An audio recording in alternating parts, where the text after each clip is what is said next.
C'était la déstalinisation et l'insurrection de Hongrie. Les chars d'assaut tirent sur les ouvriers et me voilà, en plus de toutes les privations, sans parti, pas le moindre travail en vue. Mes poésies avaient fait de moi un véritable sujet de moquerie et de récréation. Nous étions au bord de l'effondrement et j'étais prêt à commettre n'importe quel délit pour aller en prison où j'aurais pu enfin écrire en paix. Un bon coup de marteau dans les vitrines du centre. Des armées d'Italiques émigraient vers tous les coins du monde et il aurait été très étrange que parmi tous ces gens, un poète de Fermo n'émigrât lui aussi dans une usine métallurgique.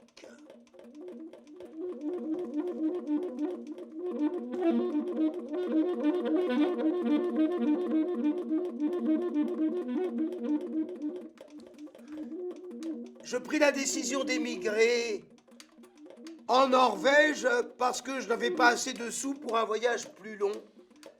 C'est la congrégation de charité qui me donna l'argent du voyage. Un typographe nommé Spagnoli, gros bonnet de la démocratie chrétienne et chef de la congrégation, me paya un aller sans retour. Va-t'en où tu voudras pourvu qu'on ne te revoie plus. Je pars avec une valise pleine de manuscrits, une poétique dans un symbolique délire de persécution.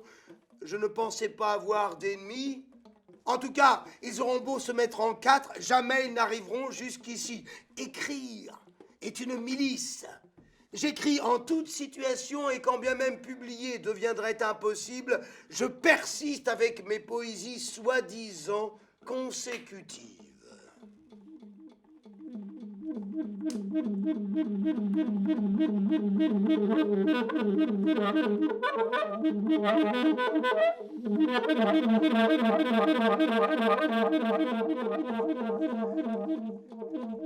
Poète fou ou non homologable et métallo, pendant des décennies, j'ai été livré sans répit à tous les mystères d'usine. Poussière, rouille et rugissement continu.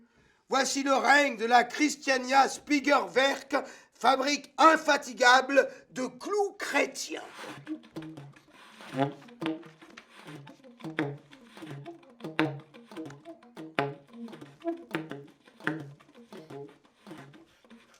Dès que j'entrais dans l'atelier, commençait l'horreur quotidienne, puis à la maison pour écrire, et le cri de cette horreur est encore très présent.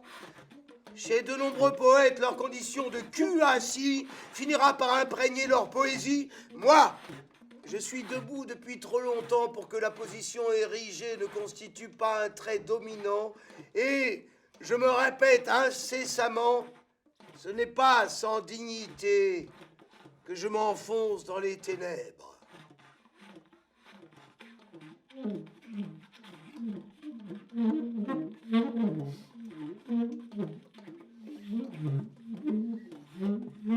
Sortir de l'usine, c'était comme rentrer d'une guerre dont on ne sort vivant que par hasard. De la graisse partout, poussière de traits fileuses, l'odeur des savons brûlés, les métaux qui grincent et la sueur qui coule jusque dans les yeux. Jamais on ne pourra entendre ce cri, pas même les cris de nous tous réunis, très fileuses, lustrées, toujours étirées. Ne pas enfreindre les règles, mieux vaut s'y soumettre. Qui ne résiste pas sera précipité au fin fond de l'horreur sociale. Ici, C'est la dernière station, mais on est encore dans le corps social. Être licencié, c'est comme si on vous crachait dans l'inconnu. La chute ne sera pas amortie. L'ouvrier en sidérurgie est rivé à quelque chose de diabolique.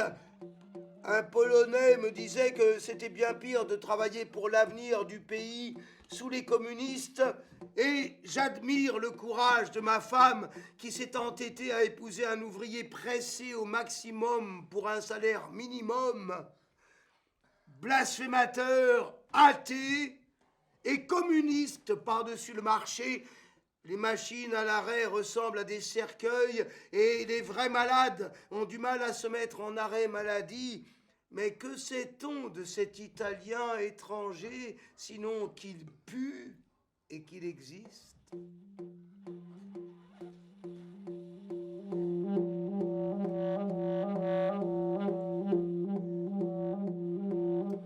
Autrefois, c'était distribution de paye tous les vendredis, une enveloppe avec de beaux billets de banque colorés et flambant neufs.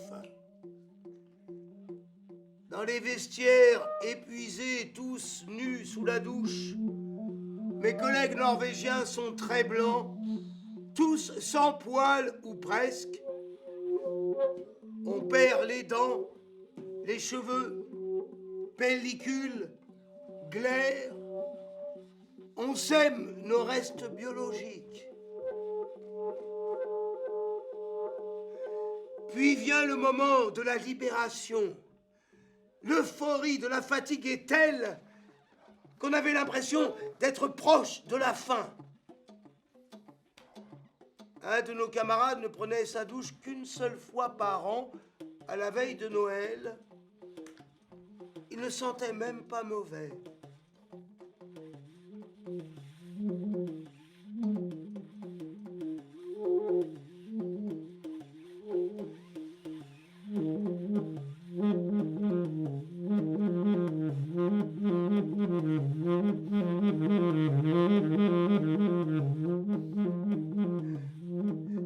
Comptez toutes les fois où je suis sorti de l'usine en pleine nuit.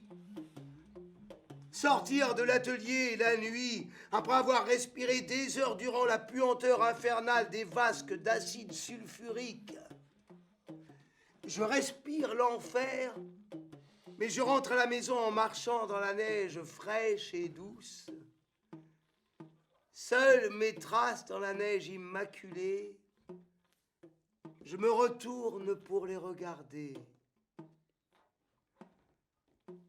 Une neige douce et sèche tombe dans l'air cristallin. Il suffit d'un haussement d'épaule pour s'en libérer. Et puis ces cristaux de givre qui miroitent dans une toile d'araignée. Si la température tombe au-dessous de 0 après la pluie, les aiguilles de glace de l'herbe gelée scintillent sous les rayons d'un soleil au ras de l'horizon. Le givre scelle sa sœur blanche. Tout devient dur et impénétrable dans une infinie clarté. Et puis, dans la nuit tiède d'un printemps précoce, marchant sur ton sentier habituel, tu sens sur ton front le fil d'une toile d'araignée. Comme si une belle araignée argentée voulait te préparer une belle toile où tu passerais toutes tes journées. Et dans le marécage, tu distingues un crapaud à la bouche aqueuse. J'ai de la chance. Je vois de ma fenêtre tous nos couchers de soleil. Et quand j'essaie de regarder le coucher de soleil de façon copernicienne, je suis pris d'un léger vertige. Mes jambes étaient bien plus solides, plantées dans le mensonge.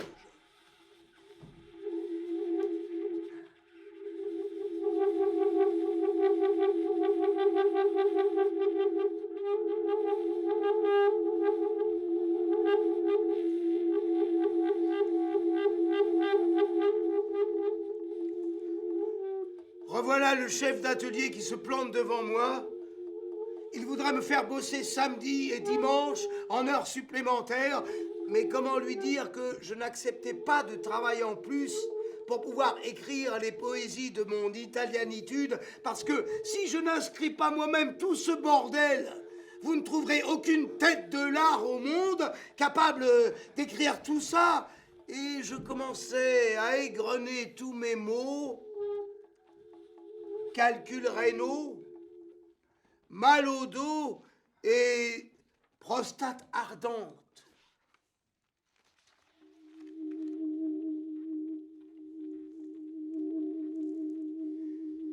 Aristote a écrit dans sa morale que l'on peut mentir aux esclaves. Moi, je vous conseille au contraire de ne jamais dire la vérité à vos supérieurs en tout genre, y compris religieux. Efforcez-vous de ne dire la vérité qu'à vos semblables. Faites vivre l'ennemi dans un monde inexistant, une constante incertitude. Laissez-les vivre dans le mensonge, trompez-les systématiquement et soyez sûrs d'être tous absous. En tout cas, le poète vous absout tous autant que vous êtes. Allez en paix.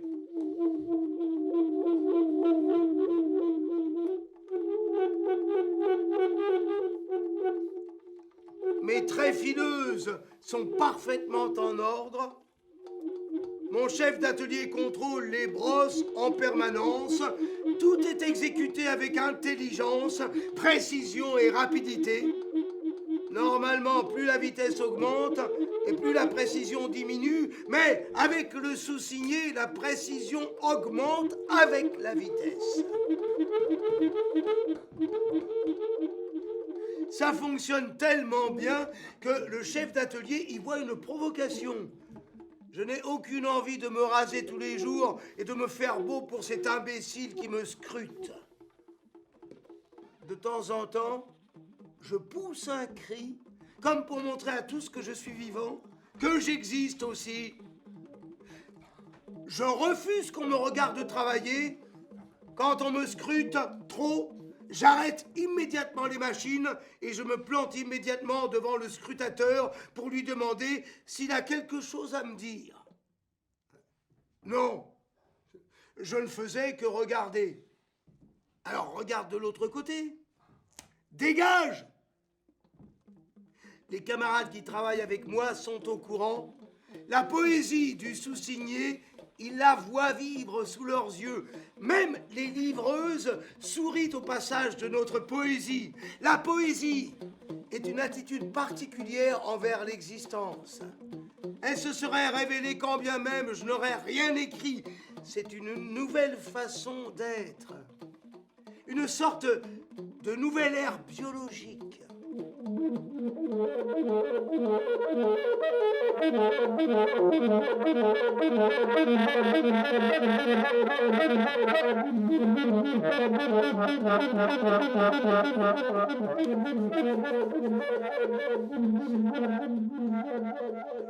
À nouveau l'usine. Et cet atelier qui exige une mobilité effrénée jusqu'à ce que je tombe d'épuisement, faire tourner 3 traits fileuses à la fois, courir d'un bout à l'autre de la crise des fils. Je suis l'ouvrier le plus entouré de boîtes de conserve de la révolution industrielle. En cette époque d'automation, je travaille sur 3 traits fileuses préhistoriques qui perdent eau et huile de partout. Et pour éviter de tremper le sol, je plante partout des boîtes de sauce tomate vidées à la maison. De cette usine, ils ne veulent pas me virer malgré toutes ces lettres anonymes en provenance d'Italie. Paraît-il que je suis un anarchiste impénitent et aussi un poète bourgeois n'ayant de la bourgeoisie que les défauts et rien de ses aises natives. Toutes les affabulations sont possibles. Tant qu'à faire, j'y mets aussi le Christ en croix et je pédale tambour battant jusque chez moi et je lance immédiatement la machine à écrire, aujourd'hui à nouveau astiquée à l'alcool dénaturé, que c'est un plaisir de la regarder. si belle de ses reflets bleutés, et après avoir fait le larbin toute la journée, je me retrouve enfin face au verbe pour donner des nouvelles de notre brutalisation. Les chômeurs, les exclus de l'enfer quotidien se désespèrent. Ils réclament un poste dans ces girons infernaux. Pendant mes premières années d'usine, quelques jours avant les congés d'été, la tréfileuse éjecte un câble d'acier qui tranche net la tête d'un de mes camarades. Ça faisait des années qu'on réclamait des filets de protection devant les machines. Comme s'il fallait qu'un camarade soit décapité pour qu'il mette enfin des filets de protection sur toutes les tréfileuses. Perdre un homme de cette façon, c'est l'atrocité même. Cette mort m'a poinçonné à jamais. Chaque homme étant une image de Dieu,